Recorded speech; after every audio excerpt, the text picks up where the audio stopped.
ইয়া রাসূলুল্লাহ, ইয়া হাবিবাল্লাহ, আপনি কি বুঝতে পারছেন না? ডান দিকে যাদের দিকে তাকাইতেছে আদম আলাইহিস সালাতু ওয়াস সালাম ডান দিকের রূহগুলোকে দেখে আনন্দ প্রকাশ করছে, আর বাম দিকের রূহগুলোকে দেখে অসন্তুষ্টি ভাব প্রকাশ করছে।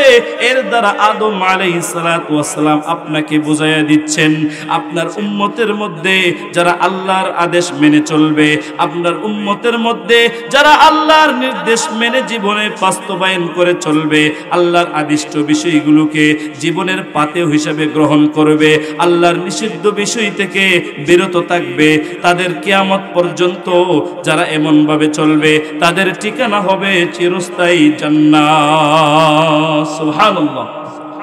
পক্ষান্তরে আপনার উম্মতের মাঝে যারা অসন্তুষ্টি ভাব প্রকাশ করবে, অসন্তুষ্টি ভাব নিয়ে চলবে, আল্লাহর বিধানগুলো তার কাছে ভালো লাগে না, আল্লাহর নির্দেশগুলি তার কাছে ভালো লাগে না, নিষিদ্ধ বিষয় থেকে বেঁচে থাকে না, নিষিদ্ধ বিষয়গুলো করতে তার কাছে ভালো লাগে, এরকম যদি কেউ উল্টা পাল্টা চলে, আল্লাহর করণীয় বিষয় মানে না, আদিষ্ট বিষয়কে পালন করে না, নিষিদ্ধ বিষয়ের দিকে তার মনটা ছুটে যায়, গান বাজনা ভালো লাগে, জুয়া মদ ইত্যাদি সব কিছু ভালো লাগে, সুদ খাইতে ভালো লাগে, ঘুষ খাইতে ভালো লাগে, এমন যদি কোনো বান্দা থাকে, এমন যদি কোনো বান্দা মনোভাব নিয়ে চলে, তাদের দৃষ্টান্ত হলো তারা কিয়ামত পর্যন্ত দুনিয়াতে আগমন করতে পারবে, দুনিয়াতে চলতে পারবে, দুনিয়ার বুকে কিয়ামত পর্যন্ত তারা এরকম ভাবে চলতে পারবে যতদিন হায়াত থাকে, তাদের ইচ্ছা থাকে। কিন্তু তারা হলো আদম আলাইহিস সালাতু ওয়াস সালামের বাম পাশের রূহ। নাউজুবিল্লাহ। তাহলে প্রথম আসমানে গিয়ে, মেরাজে গিয়ে ঊর্ধ্বগমন করে আল্লাহর নবী আমাদেরকে সবক দিয়েছেন, আমাদের জন্য পাথেয় হিসাবে সবক নিয়ে এসেছেন। যদি আদম আলাইহিস সালাতু ওয়াস সালামের ডান দিকের সন্তান হইতে পারি, তাহলে আমাদের চিরস্থায়ী ঠিকানা, আমাদের বাসস্থান হবে জান্নাত। আর যদি আদম আলাইহিস সালাতু ওয়াস সালামের বাম দিকের সদস্য হয়, বাম দিকের রূহগুলির মধ্যে আমি গণ্য হই, তাহলে আমাদের ঠিকানা হবে চিরস্থায়ী জাহান্নাম। মুহতারাম হাজিরিন, আমি আপনাদের সামনে সূরাত বনী ইসরাঈলের প্রথম নম্বর আয়াত, 1 নম্বর আয়াত তেলাওয়াত করেছি। আল্লাহর রাসূলের অসংখ্য হাদিস থেকে একটি হাদিস পাঠ করেছি। আয়াত ও হাদিসের আলোকে আমি আপনাদের সামনে শবে মেরাজ এবং ইসরা সম্পর্কে কিছু আলোচনা করার চেষ্টা করব। আমা তাওফীক ইল্লা বিল্লাহ।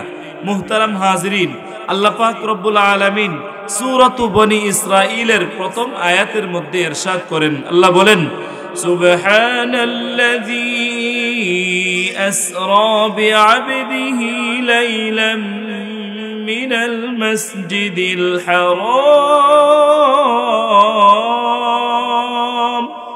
মিনাল মাসজিদিল হারাম ইলাল মাসজিদিল আকসাল্লাযী বারাকনা হাওলাহু الذي باركنا حوله لنريه من آياتنا إنه هو السميع البصير। আল্লাহ পাক রব্বুল আলামিন সূরাত বনী ইসরাঈলের আয়াতের মধ্যে প্রথম নম্বর আয়াতের মধ্যে ইরশাদ করেন, যে আয়াতের প্রথম অংশে আল্লাহর পবিত্রতা বর্ণনা করা হয়েছে। ওই আল্লাহর পবিত্রতা বর্ণনা করছি যিনি আসরা বিআবদিহি, তার বান্দা মুহাম্মদ আরবি সাল্লাল্লাহু আলাইহি ওয়াসাল্লামকে রাতের বেলায় ভ্রমণ করিয়েছেন, ঊর্ধ্বগমন করিয়েছেন মসজিদে হারাম থেকে মসজিদে আকসা পর্যন্ত। যেই মসজিদে হারাম থেকে মসজিদে আকসা পর্যন্ত, যেই মসজিদের আশপাশে আমি বরকতপূর্ণ বানিয়েছি, আল্লাহ বলেন, আল্লাযী বারাকনা হাওলাহু লিনুরিয়াহু মিন আয়াতিনা। আমি এই মসজিদের আশপাশকে আমি বরকতপূর্ণ বানিয়েছি। আমি আমার হাবিবকে মুহাম্মদ আরবি মুহাম্মদ সাল্লাল্লাহু আলাইহি ওয়াসাল্লামকে ঊর্ধ্বগমন করানোর জন্য আদেশ করেছি। আমার আদেশে আকাশে আসার জন্য আমি আহ্বান জানিয়েছি। এই জন্য মানব জাতি শুন রে, ও আমার বান্দারা শুন রে, শুন আমি আমার হাবিবকে এনেছি লিনুরিয়াহু মিন আয়াতিনা, যেন আমি আমার নিদর্শনাবলী আমি আমার হাবিবকে অবলোকন করাইতে পারি, আমার হাবিবকে দেখাইতে পারি। আমার হাবিব দেখে দুনিয়াতে যাওয়ার পরে তার উম্মতকে সতর্ক করবে, তার উম্মতকে বলবে আমি জান্নাত এরকম দেখে এসেছি, জান্নাতের নাজ নিয়ামত, জান্নাতের নিয়ামত রাজি আমি দেখে এসেছি, জান্নাত আমি আল্লাহ তৈরি করেছেন তোমরা ওই সকল বান্দাদের জন্যে, আমার ওই সকল প্রিয় উম্মতের জন্যে যারা দুনিয়ার থাকতেই জান্নাতে যাওয়ার জন্যে, যারা দুনিয়ার থাকতেই আখিরাতে সাফল্যমণ্ডিত হওয়ার জন্য তাদের চেষ্টা চলমান থাকে, যারা আল্লাহকে মনে প্রাণে ভয় করে, আল্লাহর নিদর্শনাবলীকে দেখার জন্যে, আল্লাহর নিদর্শনাবলীকে মানার জন্যে তারা মনে প্রাণে প্রস্তুত থাকে, তাদের জন্য হলো জান্নাত। পক্ষান্তরে যারা প্রস্তুত থাকে না, পক্ষান্তরে যারা আল্লাহর নাজ নিয়ামত পেয়েও, আল্লাহর নিয়ামত রাজি ভোগ করেও তারা এরকম নিয়ামত রাজি পেয়েও তারা কোনো কৃতজ্ঞতা জ্ঞাপন করে না, তাদের জন্য আমি নবী আসমানে দেখে এসেছি, তাদের জন্য আল্লাহ জাহান্নাম তৈরি করে রেখেছেন। আমি দুনো লোক গ্রুপের আমার উম্মতের মধ্যে কারা জান্নাতি হবে, কারা জাহান্নামী হবে, কাদের জন্য জান্নাত হবে, কাদের জন্য জাহান্নাম হবে, এরকম দৃশ্যটা আমি দেখে এসেছি। আল্লাহ আমাকে এনেছেন আমি দেখার জন্যে, দেখার পরে আবার দুনিয়াবাসীর কাছে বয়ান করার জন্যে। যারা দেখবে, আমার বয়ান শুনবে, আমার নিদর্শনাবলী মেনে চলবে, তাদের জন্যে আমার রবের পক্ষ থেকে চাকচিক্যপূর্ণ অট্টালিকা জান্নাত তৈরি করে রেখেছেন। সুবহানাল্লাহ। তাহলে সূরাত বনী ইসরাঈলের প্রথম আয়াতই আল্লাহ উদ্দেশ্য বয়ান করে দিয়েছেন ইসরা মেরাজ কেন ঘটিয়েছেন। আমরা যেই মাসটা অতিক্রম করতেছি সেই মাসটির নাম হলো রজব মাস। যেই রজব মাসের আজকে হলো জানুয়ারি মাসেরও 19 তারিখ, রজব মাসেরও 19 তারিখ। এই বছর ইংরেজি বর্ষের তারিখ আর আরবি বর্ষের হিসাব দুটোটা মিলে গেছে 19-19। এই রজব মাসেই একাধিক কওলের মধ্যে অধিক গ্রহণযোগ্য মত অনুযায়ী রজব মাসেই মেরাজ সংঘটিত হয়েছিল। বলেন সুবহানাল্লাহ। রজব মাসে যেহেতু আল্লাহর রাসূলের মেরাজ হয়েছিল, রজব মাসটারও একটা ফজিলত আছে, একটা শ্রেষ্ঠত্ব আছে, একটা মর্যাদা আছে। ইসরা মেরাজ এই আয়াতের মধ্যে বর্ণিত হয়েছে আল্লাযী আসরা, আসরা ইউসরি, এর অর্থ হলো ইসরা, এই মাসদার থেকে এর অর্থ হলো রাত্রে বেলা তার হাবিবকে কোন বিশেষ পুরস্কার দেওয়ার জন্য, বিশেষ পুরস্কারে পুরস্কৃত করার জন্য রাত্রে বেলা পার্সোনাল ভাবে নিয়ে আসা। সুবহানাল্লাহ। আল্লাহ তাআলার কাছে আমাদের নবী, আখিরি নবী মুহাম্মদ আরবি সাল্লাল্লাহু আলাইহি ওয়াসাল্লাম, তিনি ছিলেন প্রেমাস্পদ, তিনি ছিলেন শ্রেষ্ঠ, তিনি ছিলেন প্রিয়জন, তিনি ছিলেন প্রিয়তম। এই জন্যে আল্লাহ রাতের বেলা গমন করানোর জন্যে হযরত জিবরাইল আমিন আলাইহিস সালাতু ওয়াস সালাম, হযরত মিকাইল আলাইহিস সালাতু ওয়াস সালাম, দুই ফেরেশতাকে আল্লাহ দায়িত্ব দিয়েছেন, রাত্রিবেলা আমার বন্ধুকে আমার কাছে নিয়ে এসো, এক রাত্রিতে দুনিয়াও ভ্রমণ করাইব, 7 আসমান দেখায় দিব। সুবহানাল্লাহ।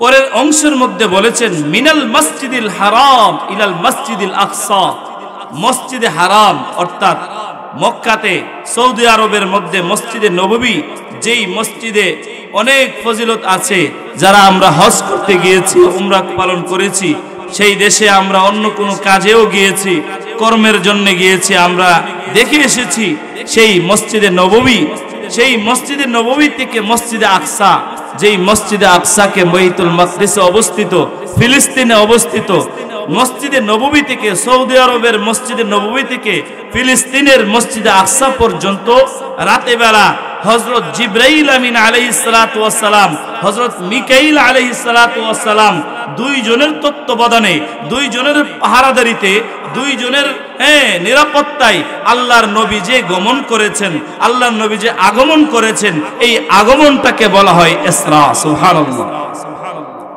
আর মেরাজ বলা হয় কোনটাকে? এই মসজিদে আকসা থেকে আল্লাহ তাআলা নাজ নেয়ামত দেখানোর জন্য 7টা আসমান যে তবক তবক করে স্তরে স্তরে আল্লাহ বানিয়েছেন, 7 আসমানের দৃশ্য দেখানোর জন্য যে ঊর্ধ্বগমন করিয়েছেন, এই মসজিদে আকসা থেকে উপরের দিকে ওঠা, 7 পর্যায়ক্রমে 7 আসমান দেখা, 7 আসমানে কারা কারা অবস্থিত, কাদের সাথে সাক্ষাৎ হয়েছে, সেটাকে বলা হয় মেরাজ। অর্থাৎ দুনিয়া থেকে বুরাকের সাহায্যে একটা যানবাহন, যেটা দুনিয়া জমিনেও চলে, আবার আকাশপথেও আল্লাহর আদেশে চলতে পারে, সেই বুরাকের সাহায্যে হযরত জিবরাইল আমিন, মিকাইল আমিন আলাইহিমাস সালাতু ওয়াস সালাম উভয় ফেরেশতার তত্ত্বাবধানে যাওয়াটাকে বলা হয় মেরাজ। সুবহানাল্লাহ। আর এই ইসরা এ মেরাজ এটা ছিল অলৌকিক ঘটনা, যেটা কোনো সাধারণ ঘটনা নয়, সাধারণ কোনো বিষয় নয়, সময় সময় ঘটে যেতে পারে এরকম নয়, সকল ব্যক্তির ক্ষেত্রে প্রযোজ্য নয়। এটা কেবল আমার নবী, আপনার নবী, প্যারা নবী মুহাম্মদ আরবি সাল্লাল্লাহু আলাইহি ওয়াসাল্লামের মুআজিজার বৈশিষ্ট্য ছিল। সুবহানাল্লাহ। এবার আসেন আল্লাহর নবীকে যখন এই মেরাজের যাওয়ার জন্য জিবরাইল আমিন প্রস্তাব পেশ করলেন আল্লাহর নির্দেশে, তিনি নির্দেশপ্রাপ্ত হয়ে আদিষ্ট হয়ে আসার পরে জিবরাইল আমিন আলাইহিস সালাতু ওয়াস সালাম আমাদের নবীকে নিয়ে বক্ষ বিদীর্ণ করেছেন। একেবারে তার বক্ষটা, বুকটাকে বিদীর্ণ করে ছিঁড়ে ফেরে আত্মাটাকে খুলে আল্লাহর নির্দেশে এই কাবা শরীফের কাছে অবস্থিত, সৌদি আরবে অবস্থিত জমজম কূপ, এই জমজম কূপের কাছে গিয়ে জমজমের পানি দিয়ে একটা পেয়ালার মধ্যে এই পবিত্র আত্মাটাকে আরো স্বচ্ছ করার জন্য, আরো শক্তিশালী করার জন্য, আরো তেজস্বী করার জন্য এটাকে পবিত্র পানি দিয়ে ধৌত করেছেন। সুবহানাল্লাহ।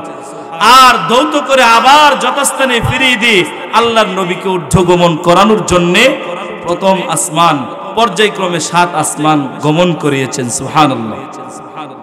গমন করানোর জন্য যখন আল্লাহর নবী যখন বুরাকের মধ্যে আরোহণ করবেন, বুরাক তখন অস্থির হয়ে গেছে, নড়াচড়া করতেছে, চটপট করতেছে। আল্লাহর নবীকে দেখে বুরাক সহ্য করতে পারে নাই, প্রথম চিনতে পারে নাই, বুরাক ছটপট করা শুরু করে দিয়েছে। যখন বুরাক নামক বাহনটি চটপট করতেছে, তখন জিবরাইল আমিন আলাইহিস সালাতু ওয়াস সালাম বললেন, ও বুরাক, তুমি কি জানো তোমার মাঝে আজকে কোন ব্যক্তি আরোহণ করবে, কোন ব্যক্তি তোমার মাঝে ছোঁয়ার হবে? তুমি তো জানো না। যদি তুমি জানতা তাহলে তুমি নড়াচড়া করতা না, অস্থির হইতা না। তোমার মাঝে আজকে আরোহণ করবে, তোমার উপরে আজকে সওয়ারি হবে বিশ্ব জগতের শ্রেষ্ঠ মানব, সকল নবীদের শ্রেষ্ঠ নবী, আকায়ে নামদার, তাজদারে মদিনা, রাসূল আরবি সাল্লাল্লাহু আলাইহি ওয়াসাল্লাম, মুহাম্মদ মুস্তাফা সাল্লাল্লাহু আলাইহি ওয়াসাল্লাম। সুবহানাল্লাহ। জিবরাইল আমিন আলাইহিস সালাতু ওয়াস সালামের এই কথা শুনে বুরাক স্বস্তির হয়ে গেলেন। অস্থির বুরাকটি স্বস্তির হয়ে গেল। এতক্ষণ নাড়াচাড়া করতেছিল, এখন আর নাড়াচাড়া করে না।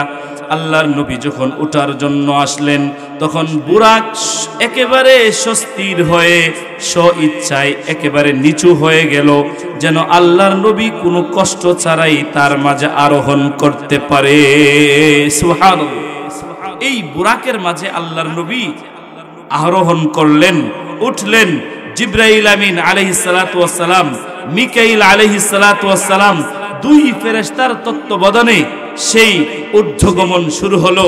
আল্লাহর দিদার, আল্লাহর নাজ নেয়ামত দেখা, জান্নাত দেখা, জাহান্নাম দেখার জন্য, দেখা শুরু করার জন্য, এর স্বাদ আস্বাদন করার জন্য তিনি ভ্রমণ করতে লাগলেন। আল্লাহর নির্দেশে ভ্রমণ হলো, উপরের দিকে উঠতে লাগলেন। উঠতে উঠতে প্রথম আসমানে গিয়ে দেখে প্রথম আসমানের দরজা নক করা, দরজা বন্ধ করা। দরজার মধ্যে যখন করাঘাত করলেন, আওয়াজ করলেন, তখন দরজা, এই প্রথম আসমানের গেট খুলল। খোলা পরে দেখা গেল প্রথম আসমান থেকে যিনি এই ডাকে সাড়া দিলেন, তিনি হলেন আমাদের আদি পিতা, আমাদের পিতা আদম আলাইহিস সালাতু ওয়াস সালাম তিনি আল্লাহর নবীকে দেখে সালাম দিলেন, উরহিবুকা তারহিবান হাররা, হে নবী আমার সন্তানদের মধ্যে আপনি আখিরি নবী, আপনি শ্রেষ্ঠ নবী, আপনি এসেছেন, ঊর্ধ্বগমন করেছেন, প্রথম আসমানে এসেছেন। আমার পক্ষ থেকে আমি আপনার পিতা হওয়ার সত্ত্বেও, আমি সর্বপ্রথম মানব হওয়া সত্ত্বেও, সর্বপ্রথম আল্লাহর সৃষ্টি মাখলুক হওয়া সত্ত্বেও আমি আপনাকে সম্মান দিচ্ছি, আমি আপনাকে স্বাগতম জানাচ্ছি। আমার পক্ষ থেকে লাখ কোটি শুকরিয়া, আমার পক্ষ থেকে হাজারো শুভেচ্ছা, আমার পক্ষ থেকে লাল গোলাপ শুভেচ্ছা।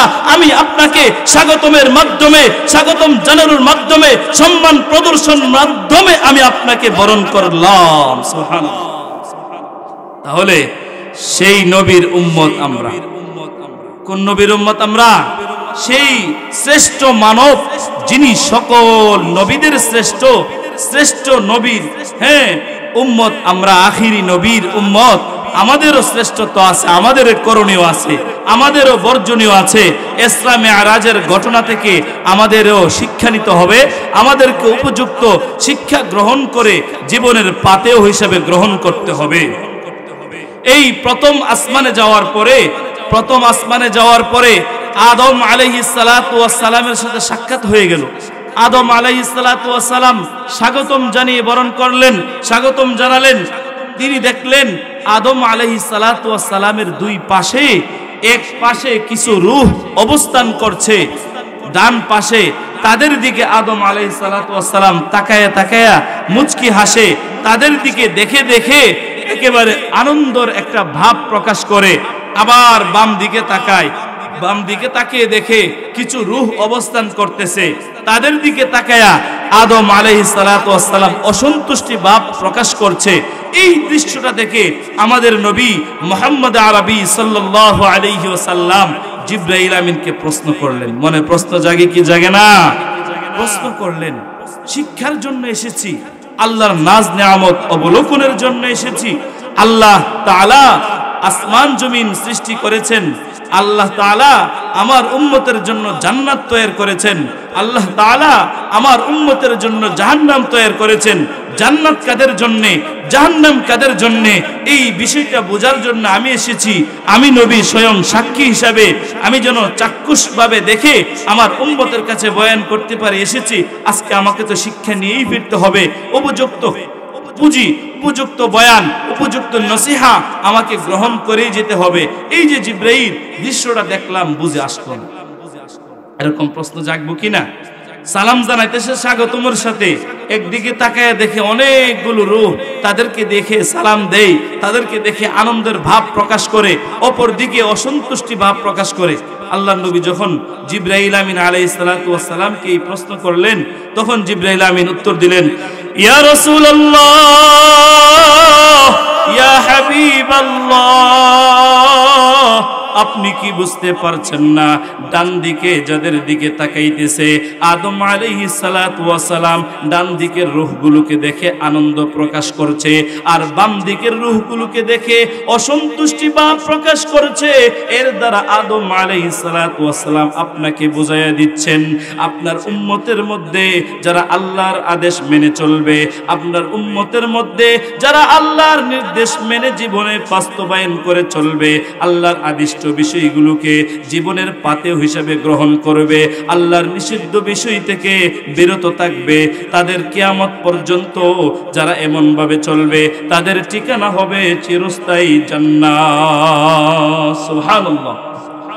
পক্ষান্তরে আপনার উম্মতের মাঝে যারা অসন্তুষ্টি ভাব প্রকাশ করবে, অসন্তুষ্টি ভাব নিয়ে চলবে, আল্লাহর বিধানগুলো তার কাছে ভালো লাগে না, আল্লাহর নির্দেশগুলি তার কাছে ভালো লাগে না, নিষিদ্ধ বিষয় থেকে বেঁচে থাকে না, নিষিদ্ধ বিষয়গুলো করতে তার কাছে ভালো লাগে, এরকম যদি কেউ উল্টা পাল্টা চলে, আল্লাহর করণীয় বিষয় মানে না, আদিষ্ট বিষয়কে পালন করে না, নিষিদ্ধ বিষয়ের দিকে তার মনটা ছুটে যায়, গান বাজনা ভালো লাগে, জুয়া মদ ইত্যাদি সব কিছু ভালো লাগে, সুদ খাইতে ভালো লাগে, ঘুষ খাইতে ভালো লাগে, এমন যদি কোনো বান্দা থাকে, এমন যদি কোনো বান্দা মনোভাব নিয়ে চলে, তাদের দৃষ্টান্ত হলো তারা কিয়ামত পর্যন্ত দুনিয়াতে আগমন করতে পারবে, দুনিয়াতে চলতে পারবে, দুনিয়ার বুকে কিয়ামত পর্যন্ত তারা এরকম ভাবে চলতে পারবে যতদিন হায়াত থাকে, তাদের ইচ্ছা থাকে।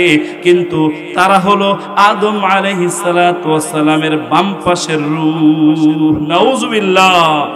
তাহলে প্রথম আসমানে গিয়ে, মেরাজে গিয়ে ঊর্ধ্বগমন করে আল্লাহর নবী আমাদেরকে সবক দিয়েছেন, আমাদের জন্য পাথেয় হিসাবে সবক নিয়ে এসেছেন।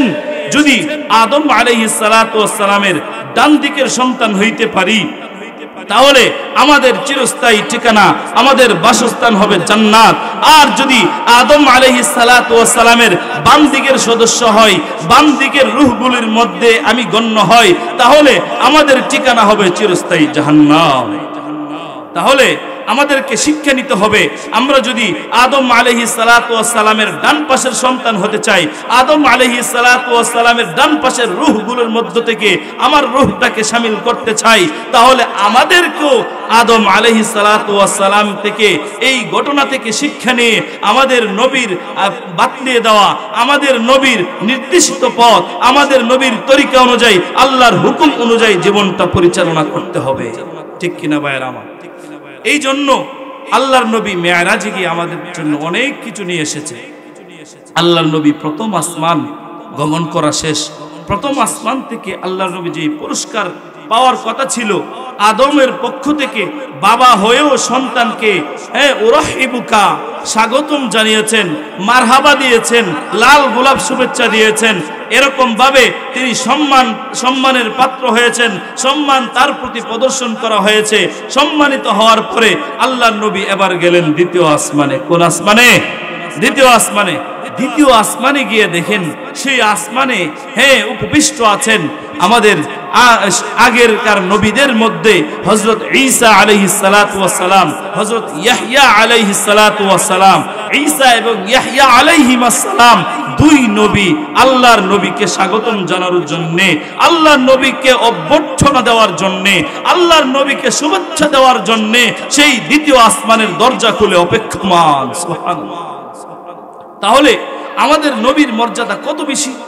তাহলে আমাদের নবীর মর্যাদা যেহেতু বেশি, আমরাও যদি নবীর ওয়ারিস হিসাবে, নবীর উম্মত হিসাবে আমরাও নবীকে পদাঙ্ক অনুসরণ করে, নবীকে আদর্শবান মেনে, নবীকে আমাদের মাতবু হিসাবে গ্রহণ করে, নবী হলো আমাদের সবকিছু, এরকম ভাবে যদি গ্রহণ করতে পারি, তাহলে কিন্তু আমাদের জীবন সফল। বলেন সুবহানাল্লাহ।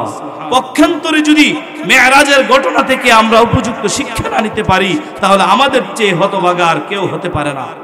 আল্লাহর নবী দ্বিতীয় আসমান ভ্রমণ শেষ হলো, এবার গেলেন তৃতীয় আসমানে। তৃতীয় আসমানে গিয়ে দেখেন সেখানে হযরত ইদ্রিস আলাইহিস সালাতু ওয়াস সালাম আল্লাহর নবীকে দোয়া দেওয়ার জন্য, আল্লাহর নবীকে হযরত ইউসুফ আলাইহিস সালাতু ওয়াস সালাম উপবিষ্ট, আল্লাহর নবীকে স্বাগতম জানানোর জন্য। সাবেক নবী, আগের নবী হওয়া সত্ত্বেও পরের নবীকে স্বাগতম জানানো, এটা পরের নবীর প্রতি সম্মান প্রদর্শন।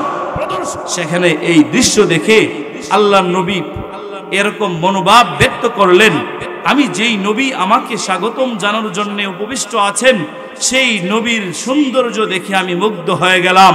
সেই নবীর সৌন্দর্য দেখে আমি এতটুকু মুগ্ধ হলাম, আমার মনে হচ্ছে আল্লাহ তাআলা যত সৌন্দর্য সৃষ্টি করেছেন, আল্লাহ তাআলার কাছে সৌন্দর্য সৃষ্টি করার যতটুকু যোগ্যতা আল্লাহ তাআলার কাছে আছে, আল্লাহ তাআলার কাছে যেই পরিমাণ সৌন্দর্য আছে, আমার কাছে মনে হচ্ছে ইউসুফ আলাইহিস সালাতু ওয়াস সালামকে আল্লাহ তাআলা সব সৌন্দর্যের অর্ধেক সৌন্দর্য দিয়ে দিয়েছেন। সুবহানাল্লাহ। তাহলে সেখানে আল্লাহর নবীকে স্বাগতম জানিয়েছেন ইউসুফ নবী, আর ইউসুফ আলাইহিস সালাতু ওয়াস সালামের সৌন্দর্যটা আমাদের নবী, এটা তো অনেক আনন্দের বিষয়। এক নবী আরেক নবীর শ্রেষ্ঠত্ব বয়ান করছেন, এক নবী স্বাগতম জানিয়েছেন, পূর্বের নবী পরের নবীকে স্বাগতম জানিয়েছেন, আর পরের নবী পূর্বের নবীকে তার গুণাগুণ, তার প্রশংসা, আল্লাহ তাআলা যে সৌন্দর্য করে মানুষ সৃষ্টি করতে পারেন সেই স্বীকারোক্তি, সেই শাহেদ, সেই সাক্ষী প্রদান করে এসেছেন। সুবহানাল্লাহ। আল্লাহ পাক রব্বুল আলামিনের নির্দেশে আল্লাহর নবী মুহাম্মদ আরবি সাল্লাল্লাহু আলাইহি ওয়াসাল্লাম তিনি তৃতীয় আসমান গমন করা শেষ হয়ে গেল। পর্যায়ক্রমে তিনি গেলেন চতুর্থ আসমানে। চতুর্থ আসমানে গিয়ে দেখেন হযরত ইদ্রিস আলাইহিস সালাতু ওয়াস সালাম সেই আসমানে অপেক্ষার প্রহর গুনছে কখন আখিরি নবী মুহাম্মদ আরবি সাল্লাল্লাহু আলাইহি ওয়াসাল্লাম আল্লাহর আদেশে আগমন করবেন। আজকে তো একটা বিশেষ রাত্রি, যেই রাত্রিতে আমাদের কাছে আল্লাহর প্রিয় বান্দা আসবে, আল্লাহর প্রিয় নবী আসবে। আমাদের নবীদের মধ্যে সর্বশ্রেষ্ঠ নবী, সর্বশ্রেষ্ঠ নবী আগমন করবে। এই নবীকে স্বাগতম জানানোর জন্য ইদ্রিস আলাইহিস সালাতু ওয়াস সালাম বসে আছেন। ইদ্রিস আলাইহিস সালাতু ওয়াস সালাম অপেক্ষার প্রহর গুনছেন। আল্লাহর নবী যাওয়ার পরে তখন আল্লাহর নবীকে দেখেই সালাম করলেন, আসসালামু আলাইকুম ওয়া রাহমাতুল্লাহ। ও শ্রেষ্ঠ নবী, আখিরি নবী, আমার পক্ষ থেকে সালাম আপনার উপর। আল্লাহর পক্ষ থেকে রহমত বর্ষিত হোক, আল্লাহর পক্ষ থেকে দয়া বর্ষিত হোক, আল্লাহর পক্ষ থেকে নাজ নিয়ামত আসুক। আল্লাহ তাআলা আপনাকে যাবতীয় ষড়যন্ত্রকারীদের ষড়যন্ত্র থেকে মুক্ত করে দেন। আল্লাহ পাক রব্বুল আলামিন আপনাকে কাফেরদের ষড়যন্ত্র থেকে, বেঈমানদের ষড়যন্ত্র থেকে, মুশরিকদের ষড়যন্ত্র থেকে, সব ধরনের ষড়যন্ত্র থেকে আল্লাহ পাক রব্বুল আলামিন আপনাকে হেফাজত করেন। এটাই আমি ইদ্রিস নবীর কামনা। সুবহানাল্লাহ। দেখছেননি এক একজন নবী আমাদের নবীকে এক একভাবে অভ্যর্থনা জানাচ্ছেন। এক একজন নবী তার যার যার অবস্থান থেকে আমাদের নবীকে সর্বোচ্চ মর্যাদা প্রদর্শন করেছেন। এক একজন নবী আমাদের নবীকে সর্বোচ্চ মর্যাদা দেওয়ার চেষ্টা করেছেন, সর্বোচ্চ ভাষা দিয়ে সম্মান প্রদর্শন করেছেন। কিন্তু দুঃখ আর পরিতাপের বিষয়, আমরা উম্মত হইয়া আমাদের মাঝে কত উম্মত, কত বান্দা, কত ব্যক্তি এমন আছে নবীর শানের খেলাফ কথা বলে, নবীর বিরুদ্ধে কথা বলে, নবীর শান মর্যাদা নিয়ে মর্যাদা ক্ষুণ্ণ করে এই সকল কুলাঙ্গারদেরকে, এই সকল বেঈমানদেরকে, এই সকল নবীওয়ালা বেয়াদবিদেরকে, নবীদের সাথে বিরুদ্ধাচরণকারীদেরকে এই দেশের মানুষ, এই দেশের মুসলমানরা, তাওহীদি জনতা কখনো ছাড় দিবে না। যেই নবীকে সম্মান প্রদর্শন করেছেন আমার আল্লাহ, যেই নবীকে সম্মান প্রদর্শন করেছেন সকল নবী, যেই নবীকে সম্মান প্রদর্শন করেছেন সকল পূর্বকার নবী, সেই নবীকে অপমান করলে কোন উম্মত হয়ে অপমান করবে, সেই অপমান তাওহীদি জনতা মেনে নিতে পারে না, পারে না। ঠিক কিনা ভাইরা আমার? তাহলে আল্লাহর নবীকে এক একজন নবী এক একভাবে সম্মান প্রদর্শন করেছেন যার যার অবস্থান থেকে। আল্লাহর নবী পর্যায়ক্রমে চতুর্থ আসমান থেকে ওনার স্বাগতম জানানো, ওনার জন্য দোয়া দেওয়া, ওনার জন্য মনোভাব ব্যক্ত করা পূর্বেকার নবীদের সন্তুষ্টজনক মনোভাব নিয়ে, সম্মান নিয়ে তিনি ফিরলেন। এবার জিবরাইল আমিন আলাইহিস সালাতু ওয়াস সালাম, মিকাইল আলাইহিস সালাতু ওয়াস সালাম দুজন নবী বললেন, ইয়া রাসূলুল্লাহ, ইয়া হাবিবাল্লাহ, আপনার ঊর্ধ্বগমন, আপনার মেরাজ চতুর্থ আসমান পর্যন্ত শেষ হয়েছে। এবার আসেন পঞ্চম আসমানে। পঞ্চম আসমানে গিয়ে আল্লাহর নবীকে নিয়ে রওনা হলেন মিকাইল আলাইহিস সালাতু ওয়াস সালাম, জিবরাইল আমিন আলাইহিস সালাতু ওয়াস সালাম। দুই ফেরেশতা আল্লাহর নবীকে নিয়ে রওনা হলেন। ঊর্ধ্বগমন করতে করতে পঞ্চম আসমানে গিয়ে দেখেন আল্লাহর নবীকে সম্মান জানানোর জন্য, আল্লাহর নবীর প্রতি সম্মান প্রদর্শনের জন্য সেখানে অপেক্ষমান আছে, সেখানে অপেক্ষার প্রহর গুনছে। আল্লাহর নবীর সম্মান নিয়ে, আল্লাহর নবীর সম্মান দেওয়ার জন্য অপেক্ষা করতেছেন পূর্বেকার নবী হযরত হারুন আলাইহিস সালাতু ওয়াস সালাম। সুবহানাল্লাহ। হারুন আলাইহিস সালাতু ওয়াস সালাম অপেক্ষার প্রহর গুনছে কখন আজকের আর রজনী, তো এত মহারজনী, যেই রজনীতে আল্লাহর নির্দেশে দুইজন ফেরেশতার তত্ত্বাবধানে, দুইজন ফেরেশতার নিরাপত্তায় আমাদের শ্রেষ্ঠ নবী, আমাদের জাতের মধ্যে সর্বশেষ শ্রেষ্ঠ নবী মুহাম্মদ নামক একজন ব্যক্তি, একজন নবী আসবেন, যেই নবী তো শুধু বান্দাদের নবী নয়, শুধু বান্দাদের জন্যই ইমাম নয়, যেই নবী হলেন আমাদের পূর্বেকার সকল নবীগণের ইমাম। সুবহানাল্লাহ। সেখানে আল্লাহর নবীকে মর্যাদা দেওয়ার জন্য ইমামতির ব্যবস্থা করা হলো।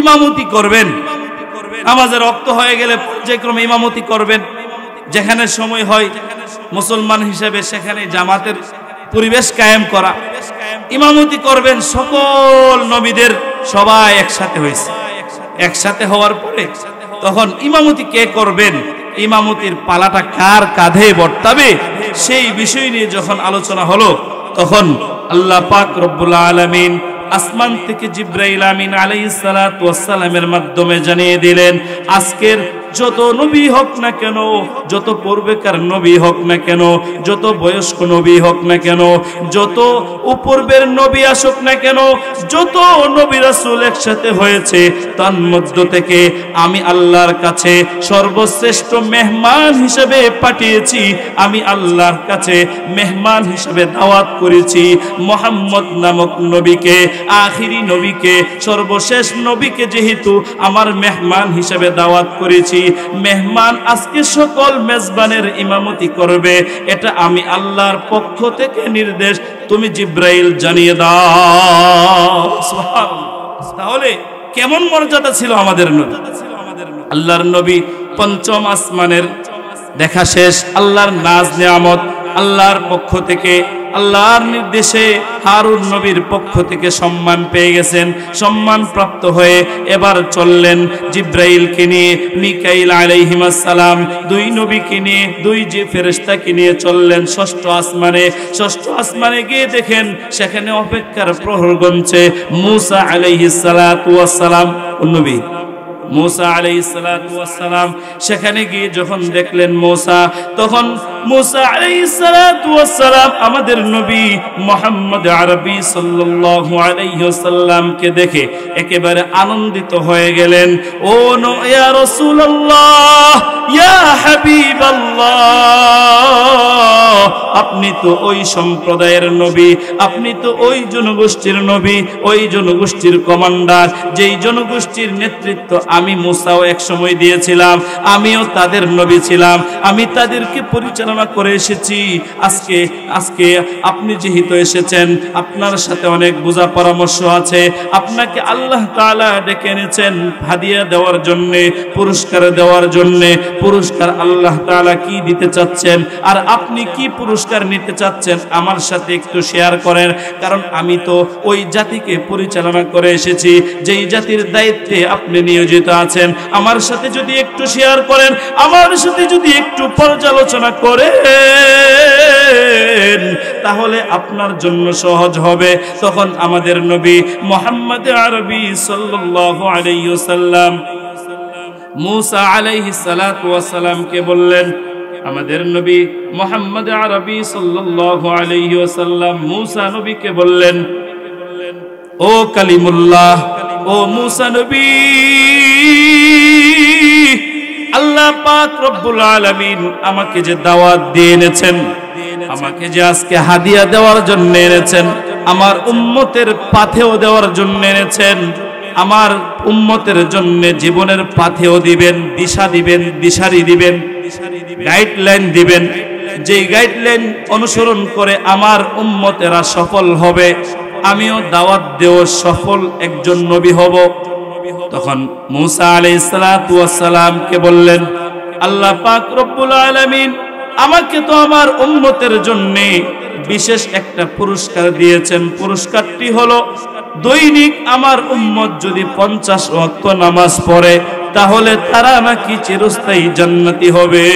সুবহানাল্লাহ। এই কথা শুনে মূসা আলাইহিস সালাতু ওয়াস সালাম বলতেছেন, তুমি কি দায়িত্বটা বুঝে নিছো না বুঝে নিছো? আমি তো আল্লাহ তাআলা আমাকে মেহমান বানিয়ে এনেছেন, মেহমান হিসেবে তো আমি তেমন বলার নেই, আল্লাহ যা দিয়েছেন তা নিয়েছি, এটাও একটা আদব। আল্লাহ তাআলার সাথে দ্বিতীয়বার আমি কোনো না শব্দ বলি নাই, আমি সব গ্রহণ করে ফেলেছি। মুসা আলাইহিস সালাতু ওয়াস সালাম বললেন, ও নবী, ও আল্লাহর রাসূল, ও আল্লাহর নবী, আল্লাহর হাবিব, শেষ নবী মুহাম্মদ মুস্তাফা, শোনো, আমার কাছ থেকে শোনো। আমি তো তোমার জাতিকে পরিচালনা করে এসেছি। আমি এই মানব জাতির ইমাম ছিলাম, আমিও নবী ছিলাম, পূর্বের রাসূল ছিলাম, নবী ছিলাম। আমি তাদেরকে পরিচালনা করে এসেছি। আমি জানি তাদের বিষয়ে তারা কেমন ঢিলাঢালা, তারা কেমন যে চতুর্মুখী হবে, কেমন অ্যাক্টিভ হবে, কেমন মজবুত হবে, এটা আমার জানা আছে। আপনি যে 50 ওয়াক্ত নামাজ গ্রহণ করেছেন, আমার তো বিশ্বাস হয় না আপনার উম্মত 50 ওয়াক্ত পারবে। আপনি তাড়াতাড়ি করে আল্লাহর কাছে যান, আল্লাহর কাছে দরখাস্ত দেন যে আমার উম্মত এত কঠিন কাজ পারবে না, আমার উম্মতকে নামাজ একটু কমায় দেন। সুবহানাল্লাহ। তখন আল্লাহ পাক রব্বুল আলামিনের কাছে আমাদের নবী, আপনাদের নবী, সকলের প্রিয় নবী মুহাম্মদ আরবি সাল্লাল্লাহু আলাইহি ওয়াসাল্লাম আল্লাহর কাছে গেলেন। ওগো আল্লাহ, যেই 50 ওয়াক্ত নামাজ আমার উম্মতকে দিয়েছেন, আমার উম্মত তো কঠিন হয়ে যাবে, তারা এই কাজ সম্পাদন করতে পারবে না, আপনি একটু কমায় দেন। তখন আল্লাহ 5 ওয়াক্ত নামাজ কমায় দিলেন। 45 ওয়াক্ত, 45 ওয়াক্ত নিয়ে মুসা নবীর কাছে আসলেন। মুসা আলাইহিস সালাতু ওয়াস সালাম বললেন, আবারও আল্লাহর কাছে যাও, কারণ আল্লাহ তাআলা আরো কমায় দিবে। 45 ওয়াক্ত তোমার উম্মত পারবে না। আবারও আল্লাহর কাছে গেলেন, আল্লাহ আরো 5 ওয়াক্ত কমায় দিলেন। আবার যখন মুসা নবীর কাছে আসলেন 40 ওয়াক্ত নিয়ে, মুসা আলাইহিস সালাতু ওয়াস সালাম তখনও বললেন, না না, এত কঠিন কাজ আপনার উম্মত পারবে না, কারণ 5 ওয়াক্তই তাদের জন্য মনে হয় কষ্ট হয়ে যাবে। আবারও আল্লাহর কাছে দরখাস্ত দেন। আল্লাহর কাছে যাওয়ার পরে তখন আল্লাহ পুনরায় আবারও কমায় দিলেন। পর্যায়ক্রমে কমাইতে কমাইতে 5 ওয়াক্ত নিয়ে আসলে তখন আল্লাহ তাআলার কাছে আমাদের নবী প্রশ্ন করলেন, ওগো আল্লাহ, আমার উম্মতের জন্য যে 5 ওয়াক্ত নামাজ করে দিয়েছেন 50-এর মধ্যে সওয়াবও কি কম হবে কিনা? সওয়াব তো কমে গেছে। তখন আল্লাহ তাআলা বললেন, আমার হাবিব, শুন রে শুন, যদিও তোমার উম্মতের সুবিধার্থে আমি নামাজের ওয়াক্ত কমিয়ে দিয়েছি, কিন্তু আমার পক্ষ থেকে কোনো সওয়াবের কমতি হবে না, আমার পক্ষ থেকে সওয়াবের কোনো ঘাটতি হবে না। আমি তোমার উম্মত, যেই উম্মত কিয়ামত পর্যন্ত 5 ওয়াক্ত নামাজ পড়বে, 1 ওয়াক্ত নামাজের বিনিময়ে আমি 10 ওয়াক্ত নামাজের সওয়াব দিয়ে দিব। সুবহানাল্লাহ।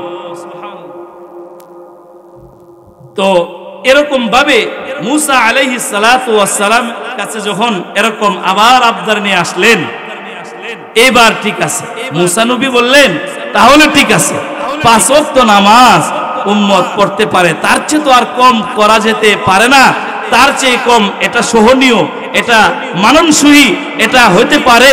এরপরে যদি কেউ না পড়ে তাহলে তার ভাগ্যে ঘাটতি সে আনলো, সে হতভাগা হিসাবে উপাধি পাবে, তার কোনো আল্লাহ তাআলা কোনো ইনসাফের কমতি করলো না। আপনি নবী হয়া আল্লাহর কাছে দরখাস্ত করতে কোনো কমতি করলেন না, সেটা একমাত্র তার দায়ভার হবে। কেউ যদি 5 ওয়াক্ত পড়ে 50 ওয়াক্তের সওয়াব পাবে, তারপরে যদি 50 ওয়াক্ত না পড়ে তার চেয়ে হতভাগা আর কেউ হতে পারে না। ঠিক কিনা ভাইরা আমার? এই জন্য আমাদের জন্য বিশেষ পুরস্কার মেরাজ থেকে আল্লাহর নবী কি নিয়ে এসেছেন? 5 ওয়াক্ত নামাজ। আজকে যে মাহফিল হইতেছে, এই মাহফিল থেকে আমরা সবক নিতে হবে। এই মাহফিলের আওয়াজ যত জায়গায় পৌঁছতেছে, যতজন মানুষের কানে পৌঁছতেছে, আমাদেরকে জানতে হবে 5 ওয়াক্ত নামাজের বিধান, উৎস, তার প্রেক্ষাপট কোন থেকে শুরু হয়েছিল, কোন জায়গা থেকে আল্লাহর নবী আমাদেরকে হাদিয়া নিয়ে এসেছেন। এটাকে অবমাননা করা, এটার প্রতি অবমূল্যায়ন করা, এটার প্রতি দৃষ্টতাপূর্ণ আচরণ করা কোনো মুসলমান আর মুমিনের কাজ হইতে পারে না। আল্লাহ পাক রব্বুল আলামিন আমাদের সকলকে আল্লাহর নবী নিয়ে আসা 5 ওয়াক্ত নামাজি হওয়ার তৌফিক দান করুন। পর্যায়ক্রমে আল্লাহর নবী ঊর্ধ্বগমন করতে করতে একেবারে একবার গেলেন সপ্তম আকাশে। সপ্তম আকাশে গিয়ে দেখেন হযরত ইব্রাহিম আলাইহিস সালাতু ওয়াস সালাম আল্লাহর নবীকে স্বাগতম জানানোর জন্য, আল্লাহর নবীকে অভ্যর্থনা দেওয়ার জন্য, আল্লাহর নবীকে অনেক সম্মান প্রদর্শনের জন্য সেখানে উপবিষ্ট আছেন, অপেক্ষমান আছেন। আল্লাহর নবী যাওয়ার পরেই আল্লাহর নবীকে সম্মান করলেন, আল্লাহর নবীকে সালাম দিলেন। আমি ইব্রাহিম নবী খলিলুল্লাহ, আপনি হলেন হাবিবুল্লাহ। আমি আল্লাহর অন্তরঙ্গ বন্ধু হয়ে, আল্লাহর অন্তরঙ্গ বন্ধু হিসাবে আপনার প্রতি আমার পক্ষ থেকে সম্মান প্রদর্শন, আপনার প্রতি আমার পক্ষ থেকে সম্মান প্রদর্শন করছি। উরাহিবু বিকা, আপনাকে সম্মান স্বাগতম জানাচ্ছি আমার পক্ষ থেকে। লাল গোলাপ শুভেচ্ছা আমার পক্ষ থেকে, মারহাবা আমার পক্ষ থেকে। আপনার প্রতি 100% শ্রদ্ধাঞ্জলি আমার পক্ষ থেকে, শতভাগ সম্মাননা। সুবহানাল্লাহ। এই ইব্রাহিম নবীও আমাদের নবীকে সম্মান প্রদর্শন করেছেন সপ্তম আকাশে। আল্লাহ তাআলা এই উম্মতকে বোঝানোর জন্যে, উম্মতের কাছে এই বিধানগুলি স্পষ্ট হওয়ার জন্যে জান্নাতের নাজ নেয়ামত দেখিয়েছেন, জাহান্নামের দৃশ্য দেখিয়েছেন। আল্লাহ তাআলা আমাদের নবীকে এমন দৃশ্য দেখিয়েছেন যেই দৃশ্য থেকে আমরা যেন উপযুক্ত শিক্ষা নবী এনে উম্মতের কাছে পৌঁছাইতে পারে। সেখানে আল্লাহর নবীকে দেখানো হলো, আল্লাহর নবী হঠাৎ দেখতে পেলেন যে এক ব্যক্তি তার ভাইয়ের মরা গোশত, মৃত ভাইয়ের গোশত ছিঁড়ে ফেরে খাচ্ছে, খুব সানন্দে স্বাচ্ছন্দ্য বোধ করছে, সব আনন্দ চিত্তে হৃষ্ট চিত্তে সে ভক্ষণ করছে, তার মধ্যে কোনো ঘৃণা হচ্ছে না। এরকম দৃশ্য দেখে তো আল্লাহর নবী একেবারে কিংকর্তব্য বিমূঢ় হয়ে পড়লেন। এটা কেমন কথা? মানুষ হয়ে মানুষের মাংস খাচ্ছে, মানুষ হয়ে মানুষের গোশত খাচ্ছে, আর তার কাছে ভালো মনে হচ্ছে, প্রফুল্লতা অনুভব হচ্ছে। এটা তো তেমন একটা বুঝে আসতেছে না। তখন আল্লাহর নবী সাল্লাল্লাহু আলাইহি ওয়াসাল্লাম প্রশ্ন করলেন জিবরাইল আমিনকে, ও জিবরাইল, এটা কেমন দৃশ্য? মানুষ হয়ে মানুষের গোশত চিড়ে ফেরে খাচ্ছে। তখন আল্লাহর নবীকে উত্তর দিলেন, ও ইয়া রাসূলুল্লাহ, ইয়া হাবিবাল্লাহ, আপনি জানেন না আপনার উম্মতের মধ্যে দুনিয়ার বুকে যারা আল্লাহ প্রদত্ত হায়াত পেয়ে, আল্লাহ প্রদত্ত নিয়ামত পেয়ে যারা নিয়ামত ভোগ করেছে ঠিক, কিন্তু নিয়ামত ভোগ করেছে তার অপর ভাইয়ের খেয়ানত করেছে, নিয়ামত প্রাপ্ত হয়ে নিয়ামতের কদর করে নাই, তার ভাইয়ের সমালোচনা করেছে, তার ভাইয়ের গীবত করেছে, তার ভাইয়ের শিকায়েত করেছে, এমন সমালোচনা করেছে যেই সমালোচনা তার ভাই উপস্থিত থাকলে করতে পারতো না। তার ভাই যদি উপস্থিত থাকতো, ওই ব্যক্তিরা যদি সেই মজলিসে থাকতো, তাহলে এই কথা তার মুখ দিয়ে আসতো না, এই কথা বলার সাহস পাইতো না, এরকম পর্যালোচনা করতে পারতো না। এটা যদি তার অনুপস্থিতি যারা বলে আপনার উম্মতের মধ্যে, তাদের শাস্তি হিসাবে মরা মানুষের গোশত খাওয়া, এটাই হলো তাদের শাস্তি। নাউযুবিল্লাহ কইতেন না? তাহলে এই মেরাজ থেকে আল্লাহ তাআলা নির্দেশে আমাদের নবী অনেক শিক্ষা নিয়ে এসেছেন। মেরাজের 1 নম্বর শিক্ষা হলো যে 50 ওয়াক্ত নামাজের মধ্যে যে আল্লাহ তাআলা 5 ওয়াক্ত করে দিয়েছেন, 5 ওয়াক্ত নামাজের প্রতি আমাদেরকে যত্নশীল হতে হবে। 5 ওয়াক্ত নামাজ আমাদেরকে যত্ন সহকারে পড়তে হবে, গুরুত্ব সহকারে পড়তে হবে। 3 বেলা খাবারের মধ্যে যদি কোনো বেলা মিস হয়ে যায়, আমরা কি এমন করি যে এই বেলা খাই না? কখনো না। অবশ্যই 1-2 ঘন্টা মিস হইলেও কোনো না কোনো ভাবে এর কাজাটা আদায় করে নেই, গ্যাপটা পুরা করে নেই, শূন্যস্থান পুরা করি, কারণ পেটে বরদাস্ত করতে পারে না। তাহলে মুমিন মুসলমানের জন্য এই মেরাজের শিক্ষা নিতে হবে। 5 ওয়াক্ত নামাজ 50-এর মধ্যে আল্লাহ 5 করে দিয়েছেন, আর পুরস্কার হিসাবে, সওয়াব হিসাবে 1 ওয়াক্ত নামাজের বিনিময় আর সওয়াব হলো 10 ওয়াক্ত। 5 10 50, এত বড় পুরস্কার, এত বড় নিয়ামত, এত বড় নিয়ামত আমাদেরকে দেওয়ার পরেও যদি আমরা অলসতা করি, আজকের মাহফিল থেকে শোনার পরেও এক কান দিয়ে শুনি আরেক কান দিয়ে বের করে দেই, তাহলে এটা দৃষ্টতাপূর্ণ আচরণ হবে। আমাদেরকে নামাজের প্রতি যত্নশীল হতে হবে। 5 ওয়াক্ত নামাজ যে কোনো মূল্যে যদি পড়ি, আজকের মাহফিল সফল, আজকের আলোচনা সফল, আজকে আমরা এলাকাবাসী আলোচনা করেও সফল। ঠিক কিনা ভাইরা আমার? আমরা আজকে ওয়াদা করবো তো 5 ওয়াক্ত নামাজ পড়বো তো ইনশাআল্লাহ।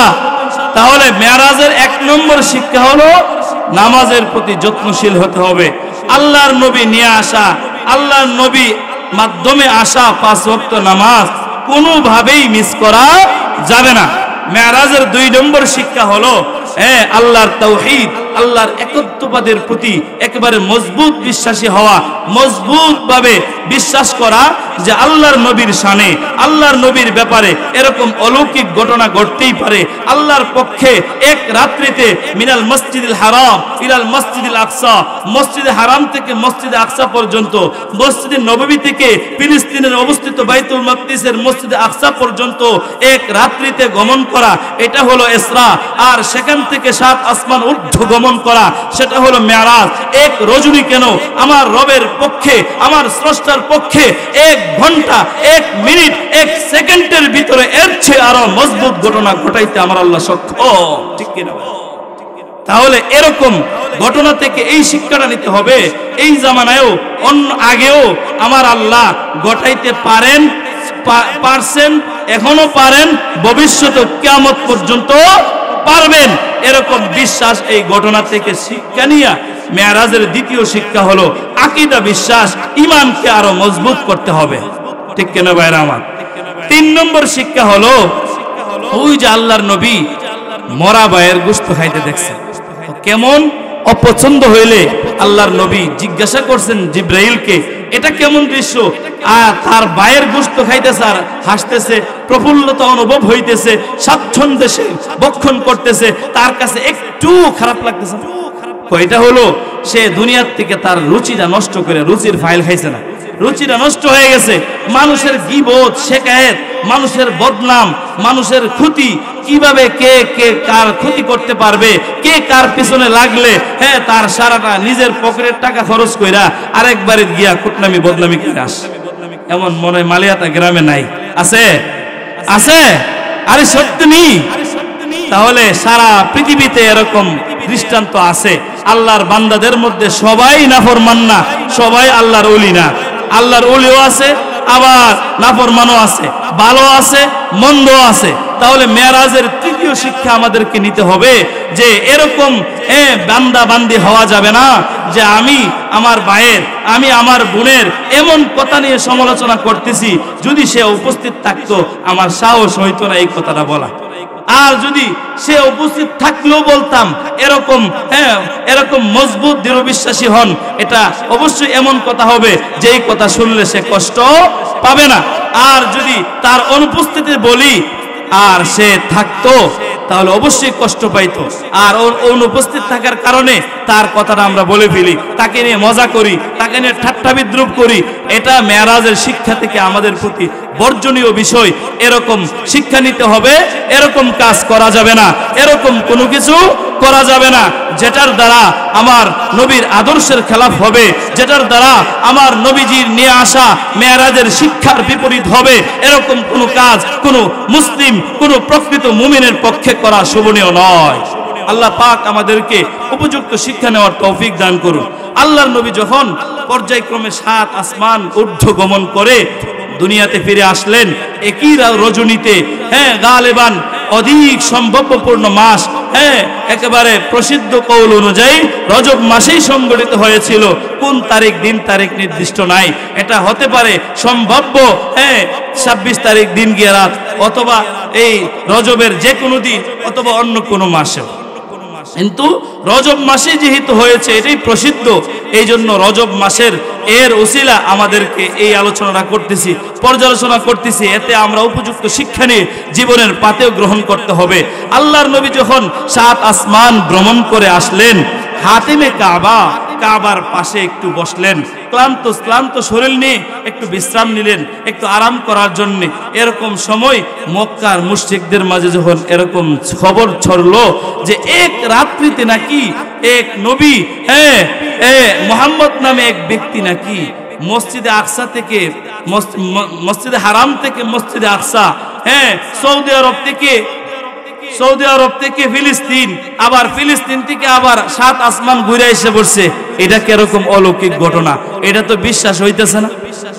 এরকম আকস্মিক ভাবে আশ্চর্যান্বিত হয়ে তাদের বোধগম্য হচ্ছে না।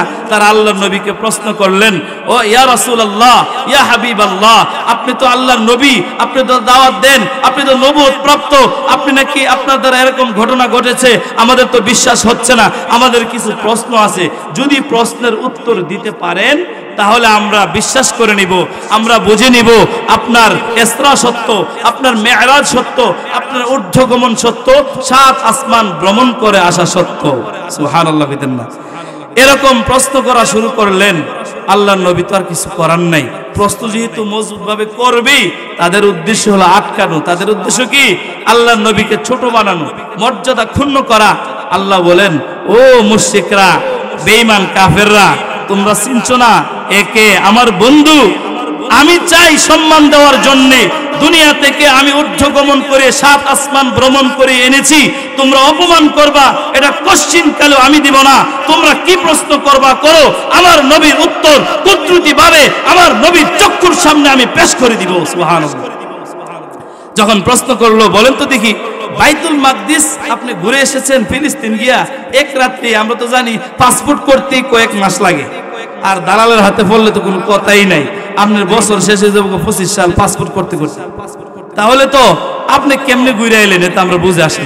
বলেন তো দেখি, বাইতুল মাকদিস, হ্যাঁ, এই ফিলিস্তিনের মসজিদে আকসার কয়টা দরজা আর কয়টা জানালা? আচ্ছা বলেন তো দেখি, আপনি হ্যাঁ কোন বাড়িতে বেড়াইতে গেছেন, 1 সপ্তাহ বেড়াইছেন, তবু কি কেউ দরজা আর জানালা মুস্ত করে? কোশ্চিন কালেও করে না। কারণ দরজা জানালা এটা অহেতুক একটা প্রশ্ন, এটা খেয়ালে না আসা, এটা মানে নিজের স্মরণে না আসা, এটা স্বাভাবিক একটা মামুলি বিষয়, এটা কোনো জানারও বিষয় না, এটা কোনো উপকারীও বিষয় না। তাহলে এমন অহেতুক অনর্থক ভিত্তিহীন প্রশ্ন করলো বেঈমান মুশরিকরা। আল্লাহর নবী হতভম্ব হয়ে গেছে। হায় হায়, এখন তো যদি প্রশ্নের উত্তর না দিতে পারি তাহলে তো তারা অস্বীকার করবে। আমারে না অস্বীকার করলো, আল্লাহ তাআলা যে এত বড় মুআজিজা ঘটাইতে পারেন, আল্লাহ তাআলা যে সর্বশক্তিমান, এই কথাটার মতো দুর্বলতা এসে যাব। এখন কি করি? আল্লাহর নবী মুহাম্মদ আরবি সাল্লাল্লাহু আলাইহি ওয়াসাল্লাম তাদের এই প্রশ্ন করার পরে চক্ষুটা বন্ধ করলেন। জিবরাইল আমিন বললেন, ইয়া রাসূলুল্লাহ, ইয়া হাবিবাল্লাহ, আমি জিবরাইল এবং মিকাইল 2 ফেরেশতাকে কাজে লাগিয়েছেন। 2 ফেরেশতার মাধ্যমে আল্লাহ তাআলা আপনাকে সম্মান দিয়েছেন। 2 ফেরেশতার নেতৃত্বে, 2 ফেরেশতার তত্ত্বাবধানে আপনাকে সম্মান দিয়ে এনেছেন, 7 আসমান ভ্রমণ করিয়েছেন, অপমান করার জন্য নয়। ও আমার নবী, ইয়া রাসূলুল্লাহ, ও আল্লাহর হাবিব, আপনি চক্ষুটা বন্ধ করেন, তাদের প্রশ্ন স্পষ্ট হয়ে যাবে। আল্লাহর নবী চক্ষুটা বন্ধ করলেন। চক্ষু বন্ধ করতে দেরি সাথে সাথে আল্লাহর পক্ষ থেকে বাইতুল মাকদিস, এই মসজিদটা, মসজিদে আকসার কয়টি দরজা আছে, কয়টি জানালা আছে, সবগুলো আল্লাহর নবীর চোখের সামনে বসায়া দিলেন। সুবহানাল্লাহ। আমার আল্লাহ পারেন কি পারেন না? তাহলে সেই আল্লাহর বিধান 5 ওয়াক্ত নামাজ। তাহলে আমি আপনি যদি দৃষ্টতাপূর্ণ আচরণ করি, আমি আপনি যদি আল্লাহ তাআলার বিধানের প্রতি আমরা যত্নশীল না হয়, আমাদেরও কিন্তু খবর আছে, আমাদেরও খবর আছে। কারণ আল্লাহ তাআলা স্বাধীনতা দিয়ে পাঠাইছেন। আমি চাইলে পড়তে পারি, চাইলে নাও পড়তে পারি, আমি ঘুমাইতেও পারি, মসজিদও যাইতে পারি। মসজিদে যাওয়া আমার ইচ্ছা, না যাওয়া আমার ইচ্ছা। যাইতে পারলে আমি ইচ্ছা করলে যাইতে পারি, আমার জন্য কোনো বাধা নাই। ইচ্ছা না করলে ঘুমাইতে পারি, কেউ আয়া আমার দরজার মধ্যে ডিস্টার্বও করে না।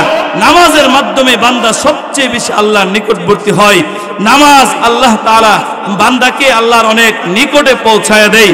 আমি নামাজে পড়ি, তখন কিন্তু শুধু খালি আমরা যে নামাজে পড়ি তা নয়, আল্লাহ তাআলা নামাজের মধ্যে আমাদের প্রতিটা আয়াতের পর পর, প্রতিটা আয়াতের পরে আল্লাহ তাআলা আমাদের সাথে সাড়া দেন। সুবহানাল্লাহ।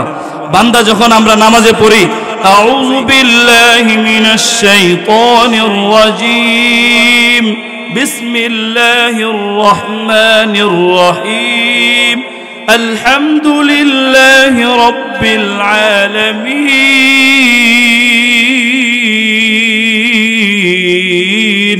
সুবহানাল্লাহ। আমরা যখন নামাজের মধ্যে পড়ি আলহামদুলিল্লাহি রাব্বিল আলামিন, আরশে আজিম থেকে আল্লাহ তাআলা আমাদেরকে উত্তর দেয়, আফনা আলাইয়া হামিদানি আবদি, আমার বান্দা আমার প্রশংসা করেছে। আমরা যখন নামাজের মধ্যে পড়ি আর রহমানির রহিম,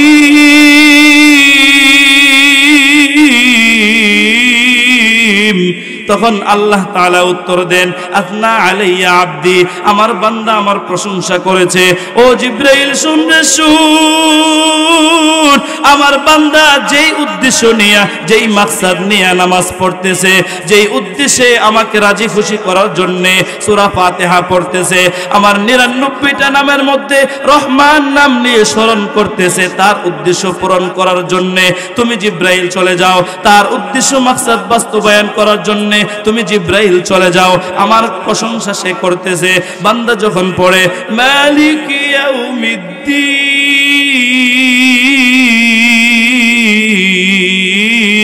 মাজ্জাদানি আবদি, আল্লাহ আসমান থেকে বলে আমার বান্দা আমার প্রভুত্বকে স্বীকার করে নিয়েছে, আমার বান্দা আমার ক্ষমতাকে স্বীকার করেছে, আমার বান্দা আমার দাপটকে স্বীকারোক্তি দিয়েছে, আমার বান্দা আমার প্রভাব প্রতিপত্তিকে স্বীকারোক্তি দিয়েছে।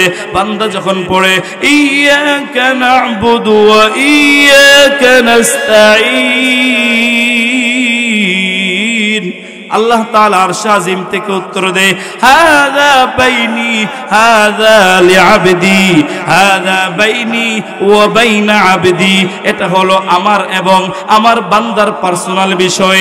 বান্দা স্বীকারোক্তি দিচ্ছে সে নাকি আমার ইবাদত করে, আমার মাত্র কেবলমাত্র আমারই ইবাদত করতেছে, আমার কাছেই প্রার্থনা করতেছে।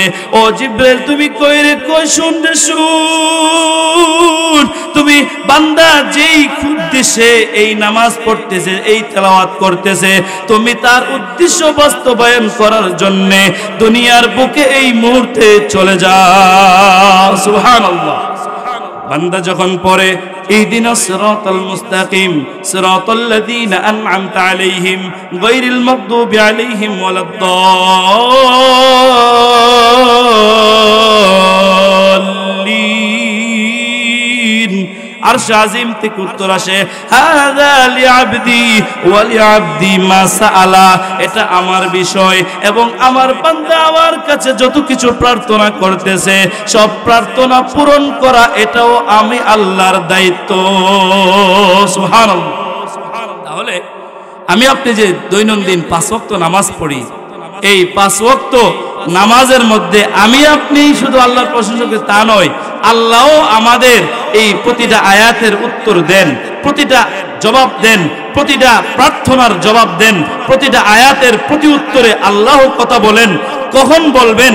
যখন আমার আপনার এই নামাজটা নামাজের মতো হবে, যখন আমার আপনার সেই ইবাদতটা ইবাদতের মতো হবে, যখন আমি আপনি একমাত্র আল্লাহকে রাজি খুশি করার জন্যে, আল্লাহর হাবিবকে সন্তুষ্ট করার জন্যে ইবাদত করব, নামাজ পড়ব, তখন এই নামাজ আমাদের সবাইকে অশ্লীল ফাহেশা কাজ থেকে মুক্তি দিবেন।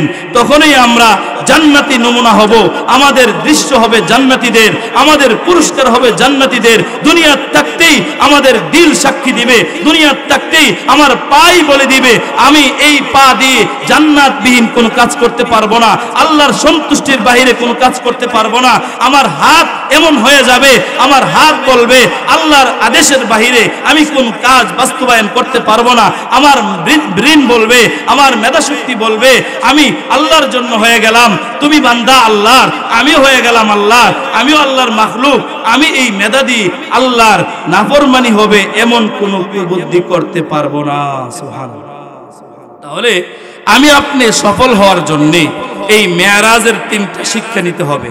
যে মেরাজের আলোচনা করলাম, ইসরা এবং মেরাজ, 1 নম্বর হলো 50-এর পরিবর্তে 5 ওয়াক্ত নামাজ, আবার ফজিলতের ক্ষেত্রে সওয়াবের ক্ষেত্রে 5-10-50, এই 50 ওয়াক্ত ফজিলতওয়ালা নামাজ 5 ওয়াক্তের মাধ্যমে আমরা পাবো। এই 5 ওয়াক্ত নামাজের প্রতি যত্নশীল হব তো ইনশাআল্লাহ। 2 নম্বর সবক হইল আল্লাহ তাআলার একত্ববাদকে আরো মজবুত করা, বিনা দলিলে আল্লাহ এক। অন্তরে কোনো সন্দেহ আসলে সাথে সাথে এটাকে দূরীভূত করতে হবে। কোনো বিন্দু মাত্র কোনো সন্দেহ থাকলে ঈমান চলে যাবে। আল্লাহ তাআলা এর এমন ঘটনা 1 রাত্রি কেন 1 সেকেন্ডে ঘটাইতে পারেন, তিনি ঘটিয়েছেন, ঘটাইতে পারেন, কিয়ামত পর্যন্ত আরো বেশি ঘটাইতে পারেন। আপনারা জানেন ইন্টারনেটে প্রচারিত হয়েছে আগুন নিবানোর জন্য শত শত হাজার হাজার ফায়ার সার্ভিস এসেও তারা ব্যর্থ হয়ে গেছে। তারা আগুন নিভাইতে পারে না, এক দিক দিয়ে নিভায়, আবার এমন দিক দিয়ে প্রজ্বলিত হয়ে ওঠে তাদের মাথায় আর ধরে না কিভাবে আগুন লাগলো। তখন মুসলমানদেরকে ডেকে এনে বললেন, আপনারা সম্মিলিতভাবে সবাই মিল্লা আল্লাহু আকবার বলে আজান দেন। আল্লাহু আকবার, আল্লাহু আকবার, আল্লাহু আকবার, আল্লাহু আকবার। সকল মুসলমান যখন হাজার হাজার লক্ষ লক্ষ মুসলমান যখন আল্লাহর এই আওয়াজকে ধ্বনিকে উচ্চারিত করলেন, একেবারে বলিষ্ঠ কণ্ঠে আল্লাহর নামকে উচ্চারণ করলেন, তখন আল্লাহু আকবার ধ্বনিতে এই ইরাকের এইরকম বেঈমান কাফের দেশের তাদের এই আগুন মুহূর্তের মধ্যে নিভে গেছে। সুবহানাল্লাহ। তাহলে আল্লাহর অলৌকিক শক্তি যে আছে, ছিল, আছে, থাকবে, এই বিশ্বাস মেরাজের ঘটনা থেকে নিতে হবে। 3 নম্বর হলো, আমি এমন গীবত শিকায়ত করা যাবে না যেটার নাফরমানি, যেটার পাপাচার, যেটার একেবারে কুফল, পার্শ্ব প্রতিক্রিয়া, ইনফেকশন, সেটাকে আমাকে আগে ভোগ করতে হবে। অন্যের সমালোচনা করে নিজে একেবারে নিচে অধপতন হওয়ার কোনো প্রয়োজন নাই। এই শিক্ষাটাও নিতে হবে। আল্লাহ পাক রব্বুল আলামিন আমাদের সবাইকে ইসলামী মেরাজের এই সংক্ষিপ্ত আলোচনা থেকে উপযুক্ত শিক্ষা নিয়ে জীবনের পাথেয় হিসেবে গ্রহণ করে জীবন জিন্দেগিতে আমল করার তৌফিক দান করুন। ওয়া আখিরু দাওয়ানা আলহামদুলিল্লাহি রাব্বিল আলামিন। আসসালামু আলাইকুম ওয়া রাহমাতুল্লাহি ওয়া বারাকাতুহু।